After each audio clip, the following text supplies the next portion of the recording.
dia a todos. Está começando agora mais um evento aqui da UFPE, né? O segundo colóquio de Filosofia da Mente da UFPE e o nono ciclo de palestras da Consciência e Cognição. Nós vamos começar agora com a palestra de abertura com o professor Tarek, aqui da casa, né? Então vou deixar só ele aqui agora, por enquanto.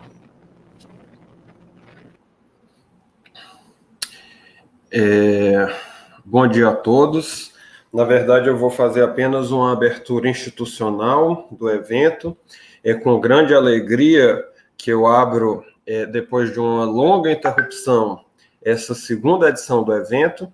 Nós tivemos pela última vez o evento em 2019, que foi a primeira edição, e por conta da pandemia de coronavírus, nossas atividades ficaram um pouco paralisadas, e então nós acabamos deixando para realizar agora com 2 anos, né, após a primeira edição. Eu não posso deixar de mencionar que realmente nós vivemos hoje no Brasil uma situação muito difícil em todos os aspectos. As perspectivas econômicas sombrias, uma tensão muito grande no país, né? E no caso da universidade, no caso específico da universidade, também é um cenário muito adverso, com corte de verbas, limitação de bolsas. É realmente uma situação muito complicada, muito difícil, mas nós achamos que também nessas situações adversas é importante que a gente mantenha as nossas atividades. Então, durante a pandemia, esse grupo de estudo que já existia, eu creio que desde 2018, no âmbito do grupo de pesquisa Consciência e Cognição, né, esse grupo de estudo retomou as atividades. Nós nos encontramos semanalmente para discutir textos de filosofia da mente e, nos últimos tempos, mais especificamente sobre a questão da consciência. Então, resolvemos lançar a segunda edição, uma atividade que corresponde ao nono ciclo de palestras do grupo de pesquisa Consciência e Cognição, sediado na UFPE e registrado no Diretório de Grupos de Pesquisa do CNPq. Então, nós teremos tanto atividades que dizem respeito às pesquisas dos participantes do grupo de estudo, quanto palestras de convidados que tanto ou contemplam coisas que nós estamos estudando agora, ou coisas que nós pretendemos estudar depois. Então, só falando rapidamente da programação, agora pela manhã nós teremos uma sessão de comunicações com a participação de membros do grupo, o trabalho A Questão da Inefabilidade dos Qualia, de Orion Albuquerque, da graduação da UFPE, em Filosofia, a comunicação IA e o Problema dos Qualia, de Frank Ned, professor visitante da UNB, a comunicação Rosenthal e o Pensamento de Ordem Superior, de Iago Marques, do mestrado em Filosofia da UFPE, e após essa sessão de comunicações, a palestra de abertura do professor Gilberto Gomes, da UENF, sobre um estado de consciência sempre inconsciente de si mesmo. Algo que é muito interessante para nós, na medida que nós estudamos a questão da consciência e lemos muito sobre as assim chamadas teorias de ordem superior a respeito da consciência. À tarde, teremos outra sessão de comunicações, com a participação de membros do nosso grupo, a comunicação Lugar do Sonho na Filosofia da Consciência, de Jennifer Vindt, ministrada pela Gleice Keller Hermínia, que é pesquisadora do Consciência e Cognição, egressa do mestrado em Filosofia da UFPE. A comunicação O Conteúdo Não Conceitual Kantiano, de Tiago Andrade, aluno do mestrado em Filosofia, e a relação entre linguagem e intencionalidade em John Searle, de Natália Teófilo, da graduação em Psicologia da UFPE. E então teremos a mesa e a palestra de encerramento, a mesa com a participação de Beatriz Sorrentino, professora da Universidade Federal do Mato Grosso, e do professor Gabriel Mograbi, professor do FRJ, que tratarão do tema livre-arbítrio. E, para encerrar, nós teremos a palestra de encerramento com uma figura de referência na área de filosofia da mente do Brasil, o professor João Fernandes Teixeira, da UFSCar, que vai falar sobre uma nova visão do monismo fisicalista. Então, eu espero que esse evento seja interessante para todos, que ele traga novas perspectivas, né, de estudo e de pesquisa para as pessoas que não estão familiarizadas com a filosofia da mente, e certamente será muito proveitoso para o nosso grupo, no sentido de fomentar uma discussão entre nós e com o público. Então, pessoal, eu espero que seja algo proveitoso e passo a palavra para o mediador da sessão de comunicações.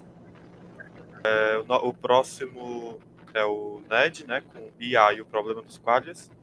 Ned, vou te colocar agora na transmissão. Bom dia, Ned. Bom dia a todas e todos. Estão me ouvindo? Inicialmente, quero registrar aqui minha alegria em poder participar desse evento, né, e um comunicado. E o Orion já facilitou bastante a minha fala ao enfrentar ou trazer alguns elementos em relação ao Qualia. Eu vou compartilhar uma apresentação que vai ser um guia da nossa fala, que eu penso que facilita o nosso diálogo. Então, só um instantinho que eu farei isso agora.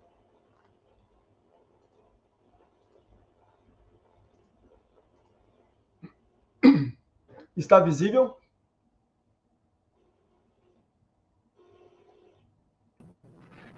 Sim, tá sim. Então tá. Então, o tema que nós vamos apresentar é uma pergunta que cada vez mais ela vem surgindo na comunidade científica, né?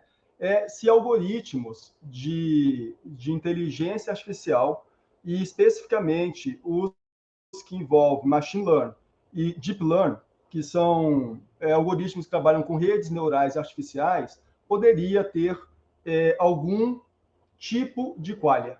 E eu não vou falar aqui de nível, porque quando nós falamos em nível, nós criamos uma certa categorização. Então, me parece não ser muito adequado falar em nível de qualia, mas tipo de qualia, né? Então, para isso, eu quero apresentar antes qual que é o grande contexto, né? A primeira questão é que nós, os seres humanos, nós somos um ser em contínua evolução. E este processo nosso de evolução, nós desconhecemos aonde isso vai nos levar ou aonde isso está nos levando. Desde o momento em que o homem saiu das savanas, né, e dominou esta ferramenta ou esta técnica, que é a linguagem, a fala, esse instrumento de fala, nós vivemos cada vez mais dentro e inseridos na tecnologia. Ou seja, hoje nós temos uma vinculação indissociável da tecnologia. Nós podemos perceber essas mudanças que o ser humano perpassa pela tecnologia, por exemplo, quando você toma um medicamento. Você está com dor de cabeça e você toma um medicamento e isso ameniza a sua dor de cabeça. Você tem uma crise de labirintite, você toma um medicamento e você tem um controle dessa crise. Então, veja que é a tecnologia, ela alterando o comportamento humano. E aqui eu não vou entrar muito na distinção entre técnica e tecnologia, mas simplesmente fazer a informação de que a tecnologia é este elemento, já que a ciência estudou e transformou em algo que interage profundamente com o ser humano. Então, a partir dessa visão da tecnologia, brevemente falando, a inteligência artificial é um tipo de tecnologia que já está presente desde os anos 50. Ela começa, né, tem o seu nascimento, e nos últimos anos, eu diria nos últimos 8, 5 anos, ela teve um salto muito grande que se deu em virtude não só da elevada conectividade das redes, e aqui, quando eu falo de redes, estou falando da internet, mas também do aumento da capacidade de processamento de dados. E daí nós começamos a perceber o tempo todo essas falas de machine learning, deep learning, big data, computação quântica, todas essas mudanças, né? Então, esse é um cenário de contexto. E esse cenário de contexto, da mesma forma que nós temos hoje medicamentos, né, que alteram o comportamento humano, que afetam talvez até a própria percepção, qualia, nós também estamos cada vez mais próximo de uma interação humano-máquina mais profunda, né? Mas antes dessa interação acontecer, e eu acredito que ela vai acontecer, já está em curso, a discussão que se coloca é se um algoritmo poderia ter qualia. Então, este é um contexto geral, assim, desse tema que eu estou comunicando, né? Então, alguns termos de referência para quem tiver interesse em pesquisar é consciência de máquina, fenomenologia sintética, qualia artificial e cognição artificial, são alguns termos de busca. Aqui estão alguns artigos também que podem, para quem for de interesse, buscar para começar a conversar, e esses artigos têm várias referências, né, que ajudam nesse diálogo.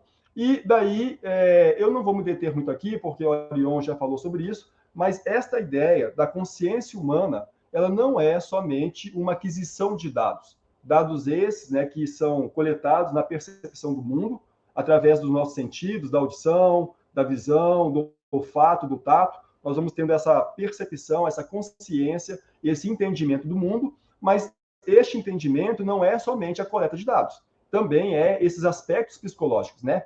Qual é o contexto cognitivo que você está percebendo o mundo, a subjetividade do indivíduo, né? As expectativas que você tem em relação a isso vai gerando essa percepção, essa noção de consciência. O que se pergunta é, será que uma máquina, um algoritmo, né? E aqui um robô, nada mais como alguém que tem dentro dele uma máquina, teria a capacidade de perceber o mundo e, a partir dessa percepção de mundo, ter algum tipo de qualia e, a partir desse qualia, tomar decisões? Essa é uma questão que cada vez mais se discute, né? E nós sabemos que o qualia, ele está muito distante da representação do real. Em alguma medida, a nossa percepção do real é uma ilusão. Então, esses conceitos são conceitos que perpassam essa discussão, né? E a consciência, como nós sabemos, é uma palavra ambígua. Nós temos várias áreas de pesquisa com vários entendimentos diferentes, vários ramos. Então, isso, em alguma medida, gera uma certa dificuldade de compreensão desse conceito de consciência.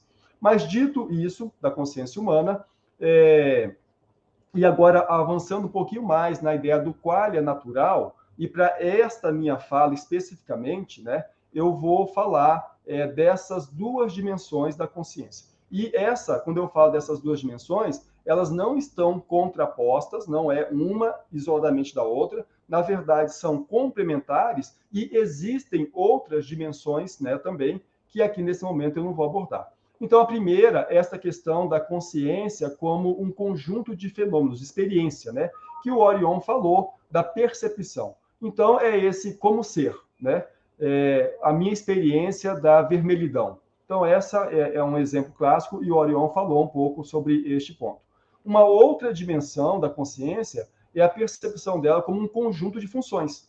E esse conjunto de funções, eles são uma representação de modelos internos.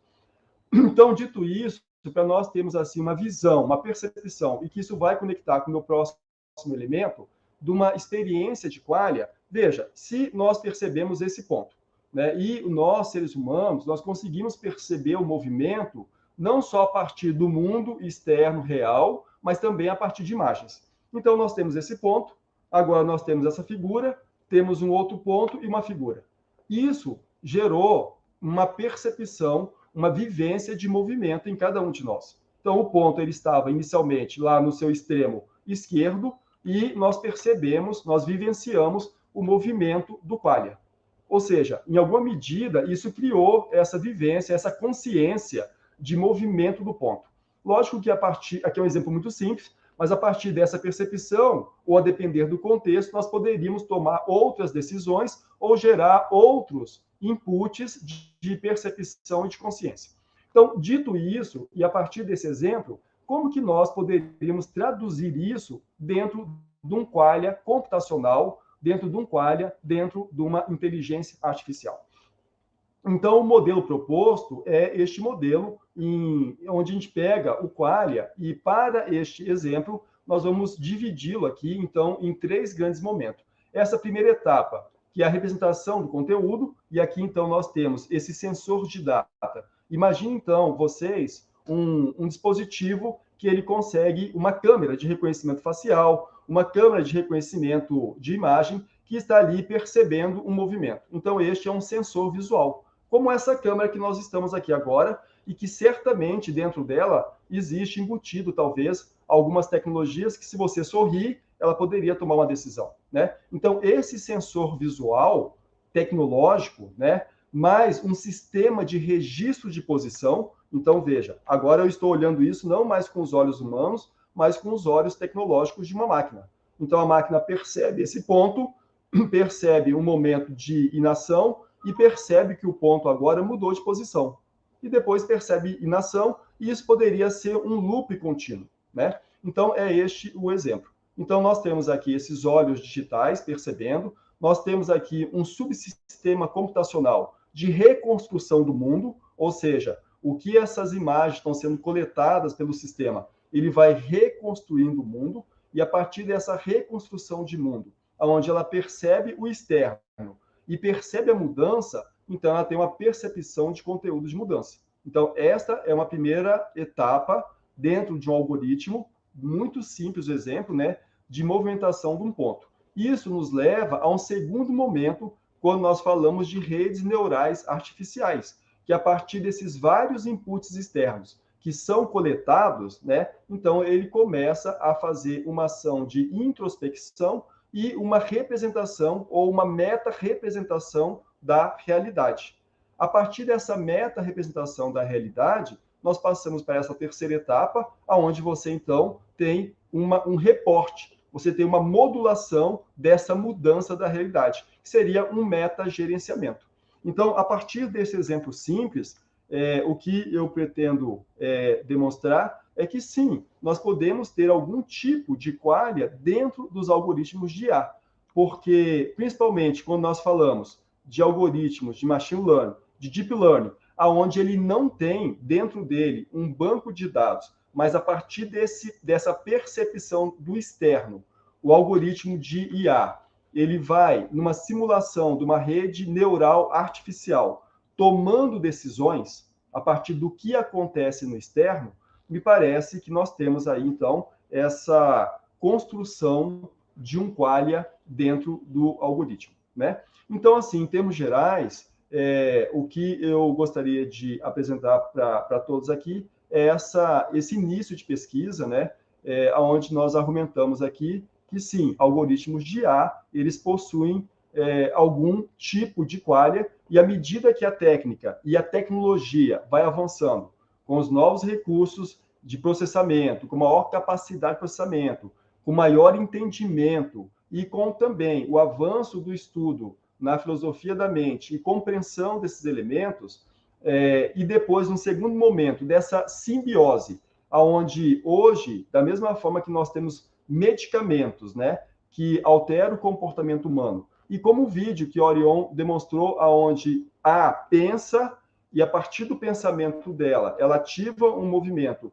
e isso afeta uma terceira pessoa, também nós acreditamos que vai ser cada vez mais, ou está cada vez mais próximo de nós, a possibilidade de implantes de pequenos chips que vai alterando a nossa consciência e vai dialogando, então, esses dois qualias, o qualia artificial e o qualia natural. Hoje nós já temos implantes, né? Você coloca, por exemplo, um marca-passo artificial, você controla esse marca-passo por meio do seu smartphone, é um mecanismo que já altera o comportamento humano. Só que cada vez mais, com o avanço da IA, não só ela externa agora, mas também integrada ao ser humano, esse campo de pesquisa do qualia artificial se torna cada vez mais importante, relevante, porque aí também passa questões éticas, né? Não é só uma questão dos benefícios que isso pode trazer à sociedade, mas também as consequências éticas para quem talvez não possa ter acesso a essas novas tecnologias. Então, veja que nós temos aqui um campo de pesquisa que dialoga com vários elementos. Primeiro, este elemento se há ou não um qualia artificial. Nós acreditamos que sim, existe. E o segundo elemento é, existindo esse qualia artificial, quem conseguirá ter acesso a ele? Será que isso será algo disponível a toda a sociedade ou somente alguns privilegiados vão ter a possibilidade de ter acesso a essas novas tecnologias, né? Que poderia ser, dentro da ideia da pós-humanidade, uma potencialização do humano. Então, essa é a minha fala. Agradeço imensamente a atenção dos senhores, das senhoras, e fico à disposição para alguma questão que possa existir, que tenha despertado o interesse de vocês. Bom, nós temos alguns minutinhos, então se alguém tiver alguma... Nós temos o tempo para debate no final, mas se alguém tiver alguma... Se alguém tiver alguma questão específica para o Frank, pode fazer no chat.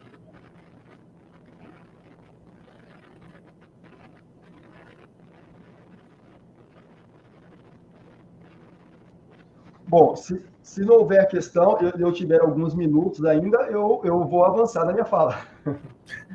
Pode ficar à vontade. Ainda tem 5 minutos aí. Dá para falar muita coisa. Então, tá bom. Então, essa questão, deixa eu mudar aqui na tela, que eu tenho duas telas aqui, agora aqui eu consigo enxergar aqui, né?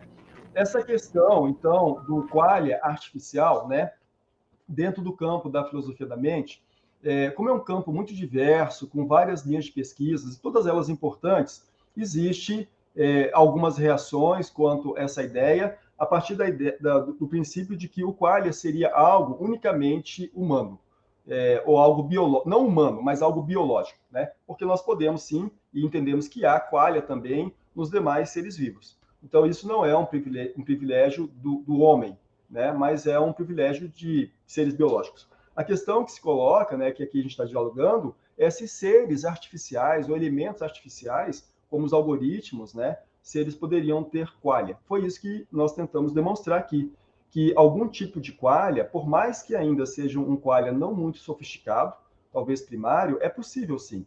E à medida que a técnica e a tecnologia vai avançando, né, me parece que esse qualia também ele vai alcançando um nível de sofisticação cada vez maior.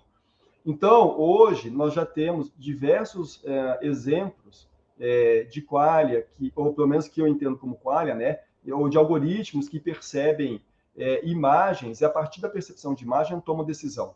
Um exemplo simples, um algoritmo que nós tivemos a oportunidade de implementar, um algoritmo, aqui, eu estou falando de Brasília, aqui em Brasília, na época de seca, nós temos muitas queimadas. Então, foi implantada em alguns pontos de monitoramento do cerrado, câmeras que ficam monitorando o cerrado.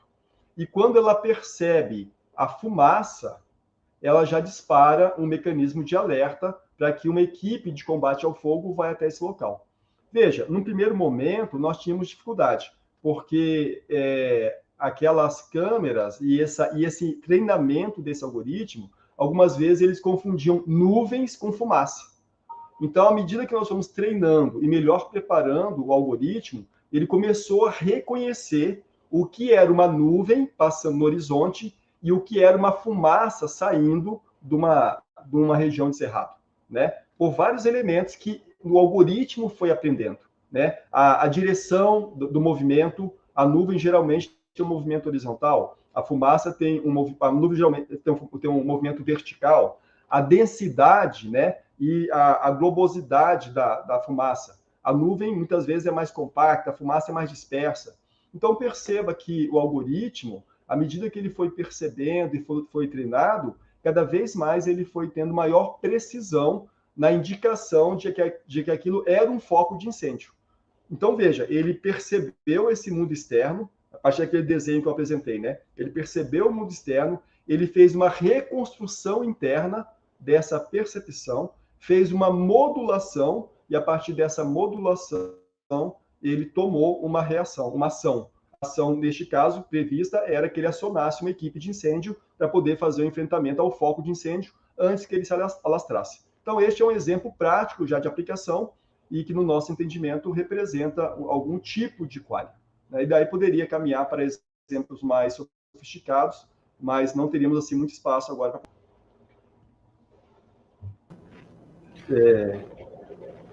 para Perfeito, Frank. Agora nós vamos ter uma sessão de 30 minutos de debate, perguntas. Eu já vi aqui no chat que existem algumas perguntas, isso para as 3 comunicações que nós tivemos anteriormente. Então, eu vou tirar aqui interromper o compartilhamento e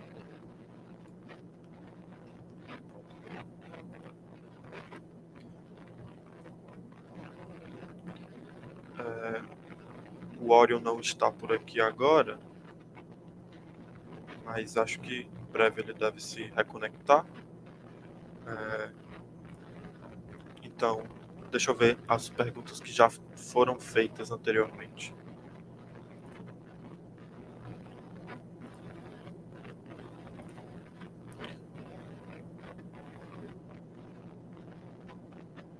Ó, Frank, acredito que essa seja para você. Pode comentar mais sobre como poderíamos saber se máquinas seriam conscientes ou apenas aparentam ter consciência, como no caso do zumbi filosófico? Obrigado pela fala. Tá bom. Gabriel, tá bom. Obrigado, Gabriel, pela pergunta. Essa é uma questão muito comum, né? Quando nós dialogamos com essa questão do qualia em algoritmos. Porque nós partimos da premissa de que o zumbi filosófico, ele não tem propósito, ele não tem esse sentido, né? Esse a partir de dentro, né? Ele teria esse vazio.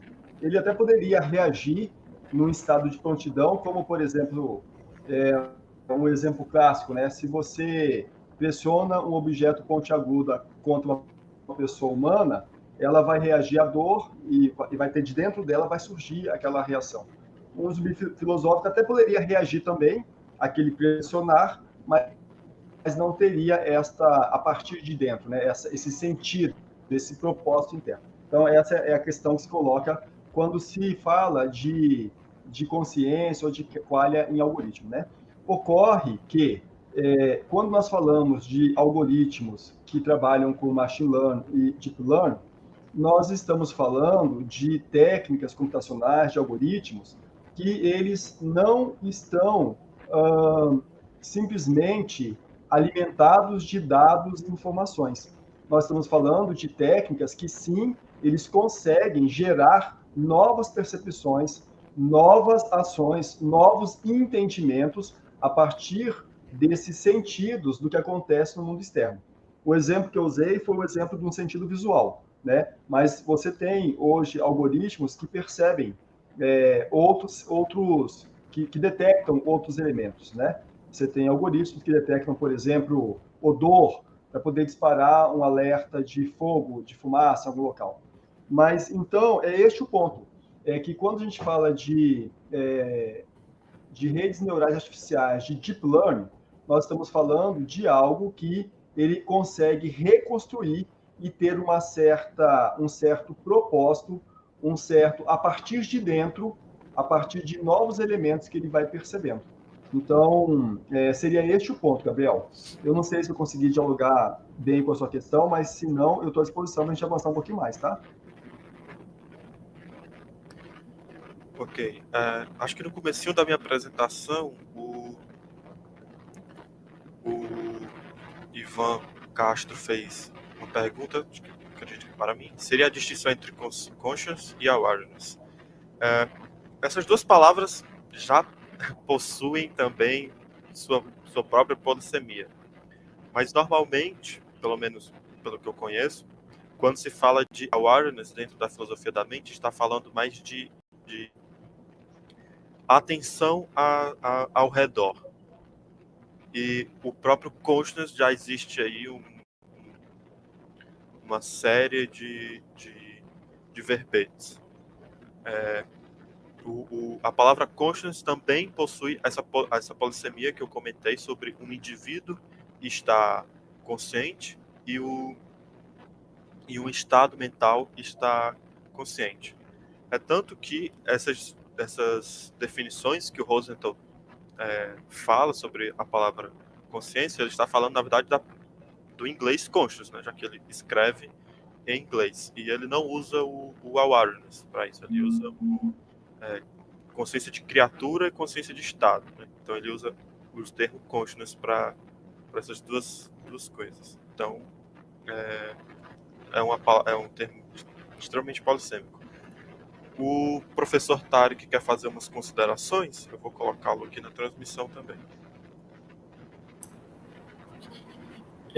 Obrigado, Iago. É porque, como eu estou conectado aqui no StreamYard, se eu abro a página do YouTube, aí fica dando um eco e fica, assim, eu não consigo escrever lá. Eu não consigo me concentrar, então, já que eu estou conectado, eu pedi que você me colocasse aqui. Vou fazer questões para os dois que estão aqui agora, né? Primeiramente para o Frank, a sua fala, digamos assim, a maneira como você colocou a questão dos qualia, me parece de alguma maneira corresponder às ideias do David Rosenthal sobre aquilo que ele chama de qualidades mentais, que seriam propriedades de um sistema físico, né, normalmente biológico, mas não necessariamente, que elas, por guardarem algum tipo de correspondência com propriedades do ambiente, né, propriedades de objetos externos, elas serviriam para que esse sistema fosse capaz de fazer discriminações nesse ambiente. Então, recebendo determinados comprimentos de onda de luz em um dado momento e outros comprimentos de onda em outro momento, consegue distinguir que se trata de uma cor ou de outra, e por aí vai, correspondendo às diferentes modalidades sensoriais. Então, as qualidades mentais podem ser entendidas assim, né, como propriedades objetivas de um sistema que servem para que esse sistema seja capaz de realizar discriminações no ambiente. Agora, isso se inseriria no que se chama, talvez, de problemas fáceis, porque é um tipo de abordagem da consciência que pode ser feita através dos métodos padrão das ciências empíricas. E eu acredito que a pergunta do Gabriel era justamente sobre o problema difícil, né? Porque nós temos essa, digamos assim, essa base física das discriminações perceptivas, mas o que é considerado problema difícil é justamente por que essas propriedades são sentidas por nós de uma determinada maneira. Aí, no caso, Rosenthal, ele tem uma teoria sobre como pensamentos de ordem superior gerariam esse modo como se encontrar. Aí, na verdade, não é nenhuma pergunta, assim, eu estou colocando isso assim como um comentário, dizendo que talvez, né, para tratar dessa questão do problema difícil, seria interessante pensar nesses termos, né, assim, de uma teoria que consiga explicar a passagem dessa existência objetiva das qualidades mentais, que é o termo de Rosenthal, né, para os qualias subjetivamente vivenciados. Aí nós podemos até depois conversar um pouco sobre isso no grupo, né, enfim, ou em outras oportunidades. Para o Iago, e aí, terminando isso, você pode me tirar da tela, que eu vou ficar nos bastidores. Diante da exposição que você fez, né, da teoria de Rosenthal, tocando em vários pontos importantes, eu queria só que você comentasse um pouco o que lhe parece ser, assim, como lhe parece a viabilidade dessa teoria. Você acha que essa teoria é viável ou você sente dificuldades nela? Esse tipo de posicionamento é interessante. Frank quer comentar um pouco sobre a fala do professor? Professor Tarek, obrigado pelos comentários. O senhor tem razão, né? Essa questão da ordem superior, ela sim se coloca. Por isso que logo no início eu falei assim dessa ideia de sermos, enquanto seres humanos, né? Um ser em evolução, e nesse sentido eu falei de técnica e tecnologia. E a tecnologia também é esse processo em evolução. Então, assim, nesse primeiro momento, e quando eu falei, então, em tipos e não em níveis, porque talvez, assim, quando a gente começa a falar na ideia do Rosenthal, né, de que essa ideia superior, já começa a entrar esse conceito do nível, né? Eu teria talvez um nível inferior e um nível superior. Então, eu penso que nesse momento, o que nós estamos vivendo na tecnologia do IA, ainda um tipo de qualia, um tipo de consciência que eu classificaria nessa camada inferior, aonde a gente está trabalhando a partir das funções, né, que foi o que o senhor colocou. Mas eu também acredito que, à medida que a técnica, a tecnologia vai avançando, nós vamos começar a fazer as conexões com as camadas superiores, e daí conseguir explicar. Penso que talvez no momento nós não tenhamos ainda todas as ferramentas e nem o vocabulário adequado enquanto ciência para poder dialogar com isso, porque está em construção. Mas eu penso que nós estamos neste caminho, né? Da construção desses vocabulários e da melhor compreensão. Então, acho que seria essa, assim, um pouco do diálogo com a fala do senhor, né?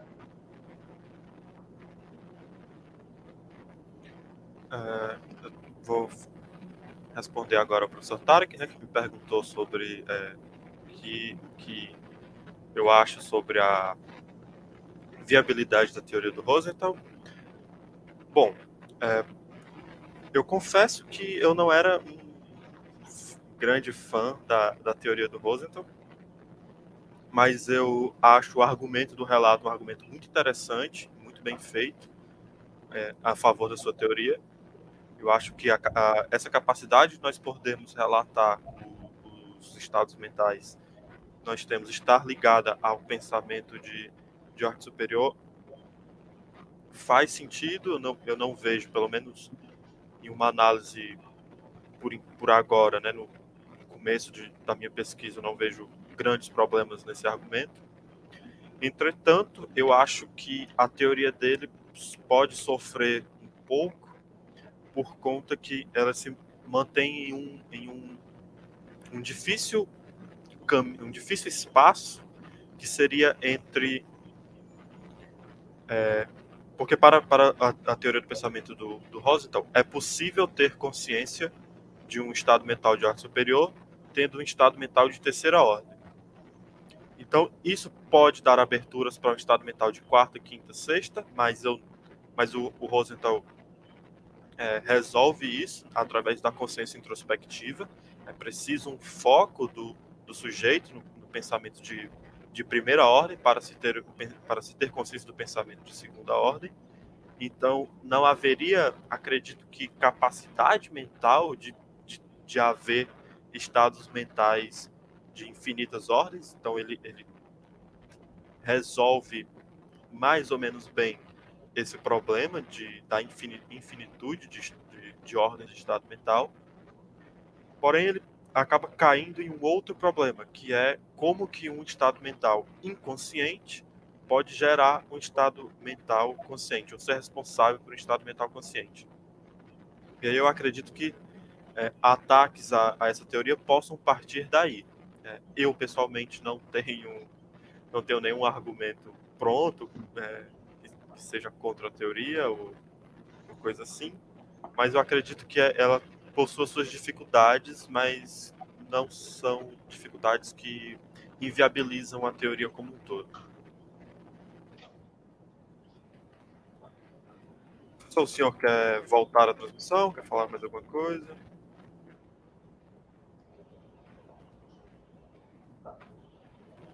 Iago, Oi. Professor Tarek.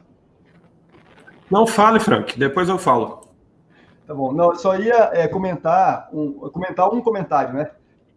O Matheus, ele comentou lá no YouTube, interessante a mente do filósofo da mente.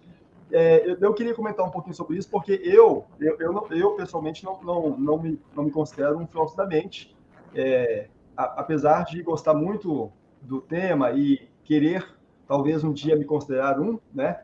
Mas a minha primeira formação é em computação e a minha segunda formação é no direito.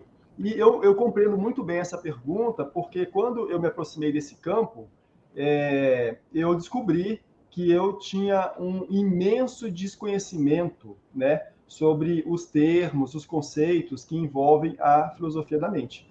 E o grupo de estudo aqui, por exemplo, tem sido para mim um espaço de grande aprendizado sobre esses conceitos, ao ouvir, né, os debates, as leituras dos colegas, e compreender um pouquinho mais, né, o que é de fato, ou o que aparenta ser a mente, o qualia. Então, eu diria que essa surpresa do Matheus foi uma surpresa também que eu me encontrei nela quando eu comecei a me aprofundar em filosofia da mente. E com muita felicidade e alegria eu tenho, a cada encontro aqui no curso de pesquisa e nas leituras, aprendido e me revelado novos olhares. Então, eu acho que é isso, né? Assim, a minha primeira pergunta foi essa. Nossa, como que esse pessoal pensa, né? E daí, depois que você vai compreendendo os conceitos que está por trás disso, né? Você vai entendendo, então, um pouco mais o que seria a mente, o qualia, a consciência. Seria só para comentar, assim, uma leitura de alguém externo, né, sobre esse comentário. Professor, o senhor quer falar agora ou eu passo outro comentário do Matheus? Não, o outro é porque esse participante, ele tinha feito outro comentário lá, que... eu vi agora.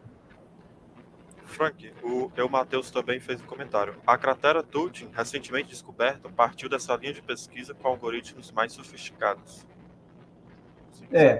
Bom, o que acontece quando a gente fala da cratera e de algoritmos mais sofisticados, dentro desse campo da inteligência artificial, e a gente começou a conversar aqui sobre a percepção do mundo a partir dos sentidos, né?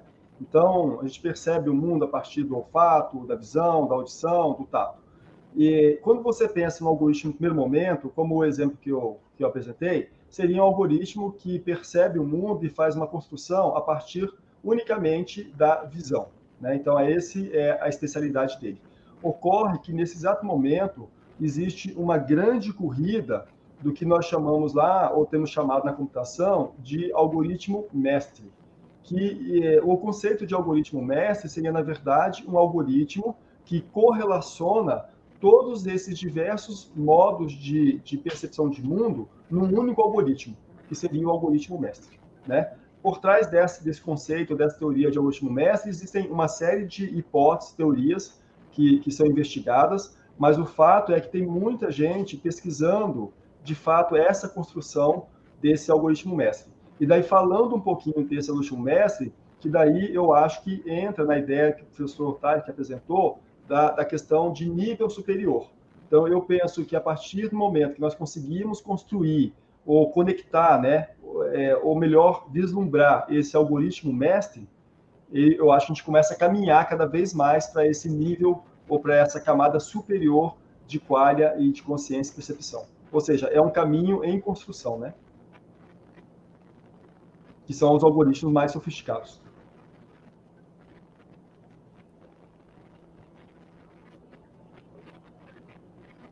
Professor Tarek? Eu estava aqui tratando de coisas do evento no chat.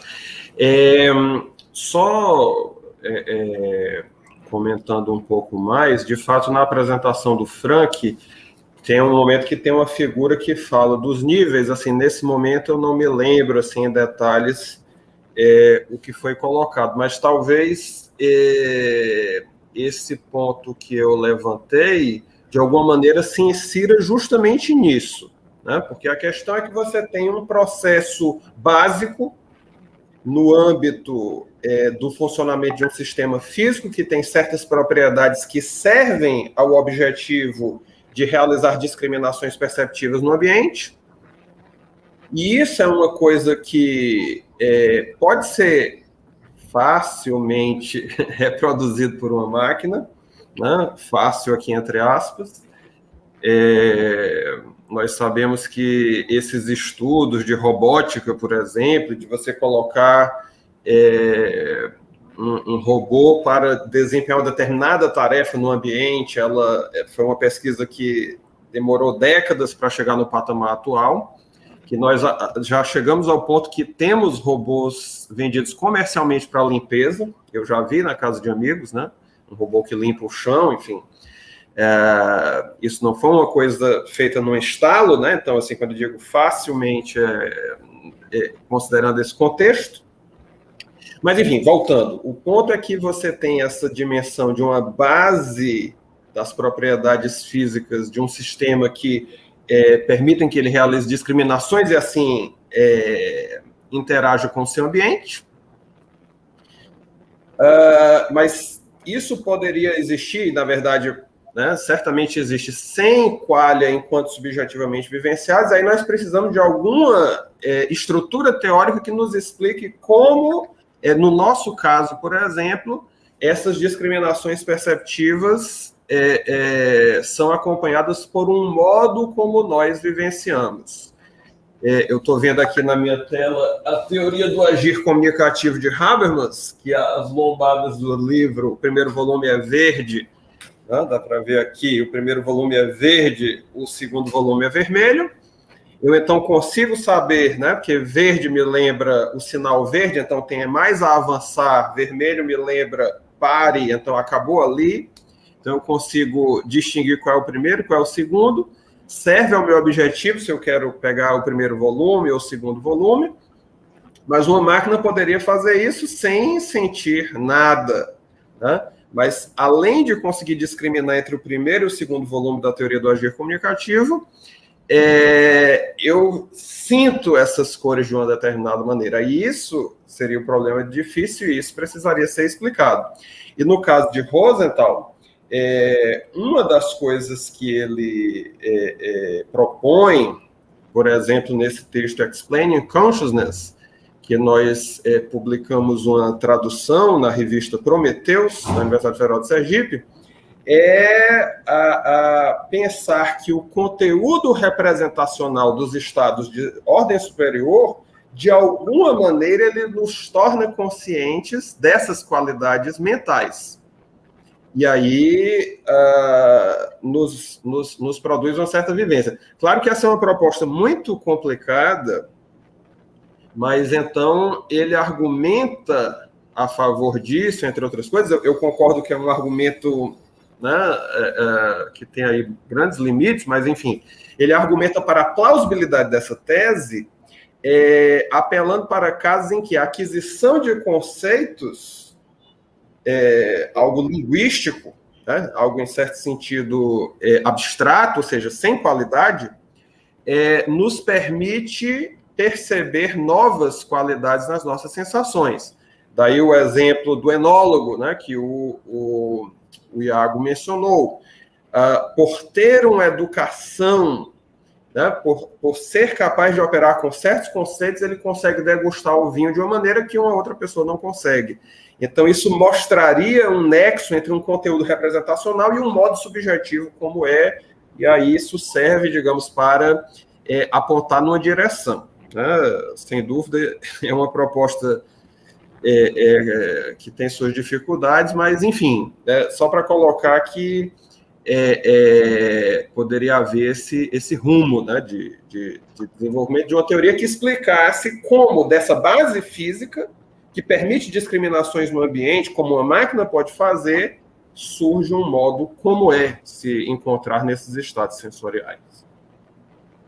Professor Tarek, excelente, né? O senhor estava falando, eu estava aqui me recordando de alguns algoritmos mais sofisticados, como, por exemplo, algo que já é uma realidade no Japão, dos robôs cuidadores. Então, os robôs cuidadores, mais do que ele monitorar, por exemplo, uma pessoa idosa, ele também dialoga com a pessoa idosa. Então, imagine que no T0, no momento inicial, nós temos 2 robôs cuidadores, eles, vamos dizer assim, setados ou ajustados com o mesmo nível o preparado para uma função. E nós entregamos o robô cuidador para uma pessoa A e um outro robô cuidador para a pessoa B. O que acontece hoje é que, a partir do convívio, né, deixa o robô com aquela pessoa e de ouvir as experiências que ela vai contando, o relato e a dinâmica, daqui a pouquinho, daqui a um certo tempo, o robô A e o robô B são 2 robôs completamente diferentes, em termos de reação à realidade de mundo. Porque o robô A vai começar a reagir, a perceber a realidade do mundo a partir daquele convívio com a pessoa a partir do qualia, do sentimento, e o robô B a partir da pessoa B, né? Então, isso, me parece que ele começa a desenvolver algum tipo de qualia. É claro que eu não estou aqui de forma alguma dizendo que ele está ainda tendo a intenção própria, o agir interno, né? Porque é isso que eu acabou de falar. Ele pegou experiência, informações, começou a se comportar, que aproxima da ideia do zumbi filosófico, né? Em relação à pessoa A. Mas daí eu volto nessa ideia, que como esse caminho ainda está em construção, né, pavimentação, eu penso que pela forma como as coisas vão andando, que em algum momento nós vamos conseguir fazer essa conexão, né? Vamos conseguir construir, como na ciência, né? A gente vai avançando, né? o que eu gostaria, na verdade, de registrar é que não me parece muito adequado simplesmente a gente isolar e falar, não, isso é impossível, nunca uma máquina vai ter qualia, né? Nunca isso vai acontecer. Eu acho que é uma palavra muito forte para uma ciência que está evoluindo tão grandemente, né? Eu acho que vai acontecer, é isso. Tem uma perguntinha aqui, acredito que é para mim.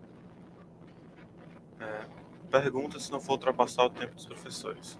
Um pensamento de ordem superior pode representar erroneamente um estado mental? É uma pergunta interessante, né? E para responder ela, precisa voltar um pouquinho para o exemplo do enólogo.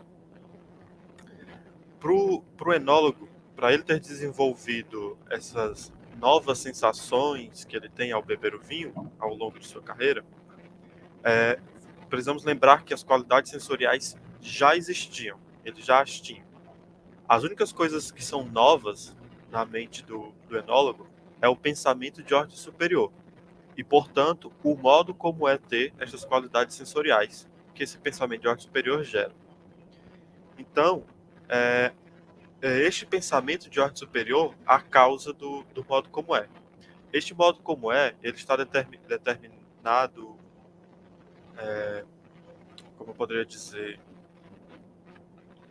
este modo como é está em um determinado estado mental não é apenas determinado pelo tipo de pensamento de ordem superior que o indivíduo tem, mas também por outros fatores, como a experiência do indivíduo, como o tipo de estado sensorial, o seu interesse, sua atenção naquele momento. Por exemplo, um enólogo ele não está o tempo inteiro praticando enologia, ele pode beber um vinho sem estar ali com sua atenção tão deliberada nos diferentes fatores sutis que tem ali. Acredito que eles chamam isso de beber por prazer e não por trabalho. Eles não vão, quando estão bebendo ali em um jantar comum, com amigos, eles não estão prestando atenção em todas as sutilezas do vinho. Não está ali para isso. Então, a atenção e o interesse do sujeito também faz diferença no modo como é, né? Então, como todos esses fatores vão influenciar o modo como é estar no estado mental, é provável, o Rosenthal diz, que temos um pensamento de ordem superior que represente de forma incorreta o estado sensorial. Nesse caso, o pensamento de ordem superior faria o sujeito sentir que está em um determinado estado sensorial, quando na verdade está em outro, ou sequer está em algum estado sensorial. Um exemplo, acredito, um exemplo muito interessante sobre essa confabulação, que talvez seja possível nós falarmos, seria sobre a gravidez psicológica. As mulheres que estão nessa condição de gravidez psicológica, elas acreditam em estarem grávidas, elas estão em um estado mental que creem estarem grávidas, e através disso existem mudanças até mesmo físicas e elas existem sensações de estar grávida. É comum relatos de gravidez psicológica que as mulheres sentem o feto se mexendo, sentem o bebê se mexendo no útero, sentem pesando, sentem náusea, sonolência, tem aqueles desejos que é comum em mulheres que estão de fato grávidas, e tudo isso poderia partir, para a teoria de Rosenthal, de uma confabulação, que seria esses pensamentos de ordem superior representando de forma errada os estados mentais que os indivíduos realmente se encontram. É claro que em um caso complexo, como uma gravidez psicológica, deve existir inúmeros fatores ali neurológicos, físicos, químicos, que influenciam nesse quadro. Mas, enfim, né? Para o Rosenthal, é possível que o indivíduo, por exemplo, tenha uma crença ou um desejo consciente que, estando representando de maneira errada, acaba por gerar uma crença ou um desejo reprimido. Então, esse indivíduo vivencia um desejo por algo que ele, de fato, não deseja e, em realidade, deseja uma outra coisa. Para Rosenthal, esses casos, o que falha é a representação real de como é estar em um estado de desejo.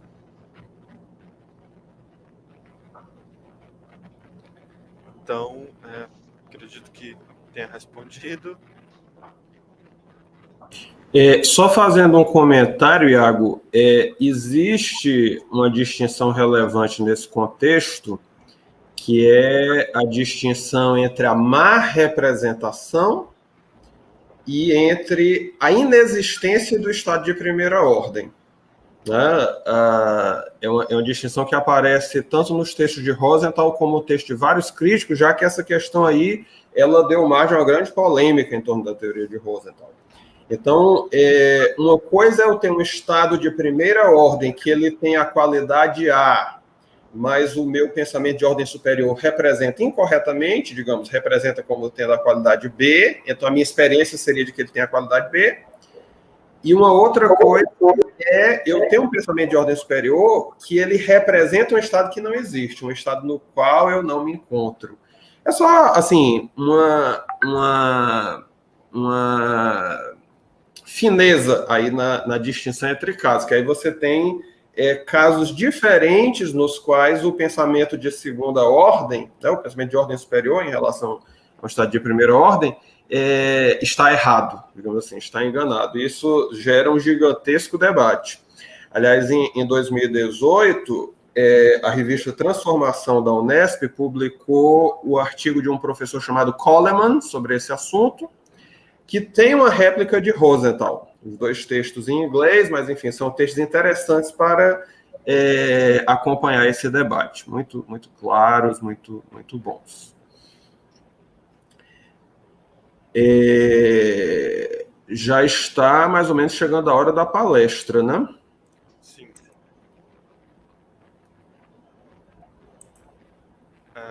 Então, alguém tem mais alguma pergunta? Nós ainda temos algum tempinho, tem mais alguma pergunta, algum comentário? Caso não, nós podemos fazer uma pausa de 5 minutos até a palestra do professor Gilberto. O professor Gilberto chegou.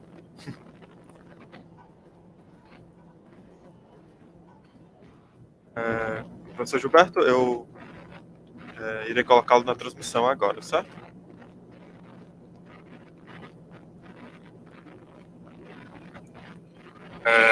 Professor Gilberto, Sim, está me escutando? Irei colocá-lo na transmissão agora, certo?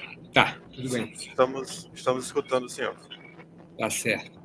Vamos começar já ou aguardamos 5 minutos para começar no horário? Irei colocá-lo na transmissão agora, certo? Tá.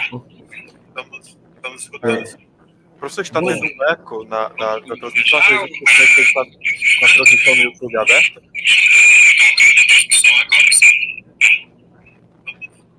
Talvez. Parece que está havendo algum ruído aí, né? Talvez professor Gilberto, talvez o senhor esteja com a página do YouTube aberta, que aconteceu isso comigo agora há pouco. Exatamente. Então, peraí.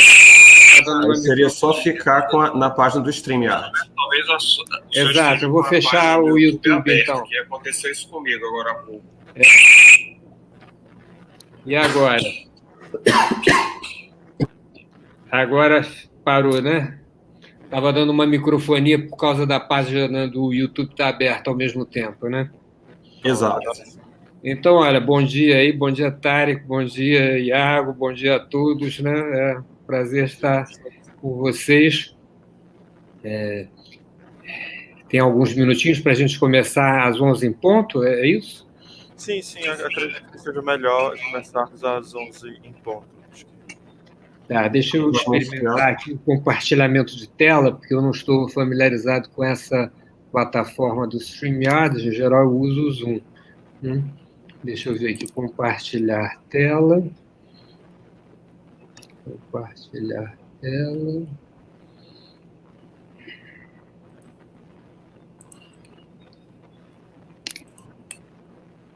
Aí que eu posso escolher qual a tela que eu vou compartilhar, né? Então seria esta. Permitir. Bom, entrou aí a tela? Sim, entrou aqui. Vocês estão vendo a tela, né? Bom, deixa eu mudar para outra tela. Agora, se eu quiser mudar para outra tela, como é que eu faço? Quando a gente não está acostumado, compartilhar. Bom,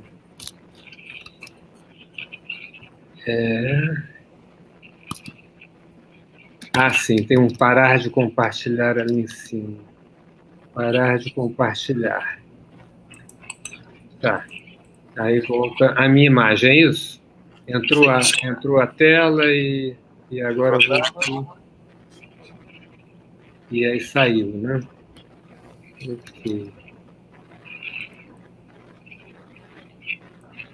Compartilhar tela.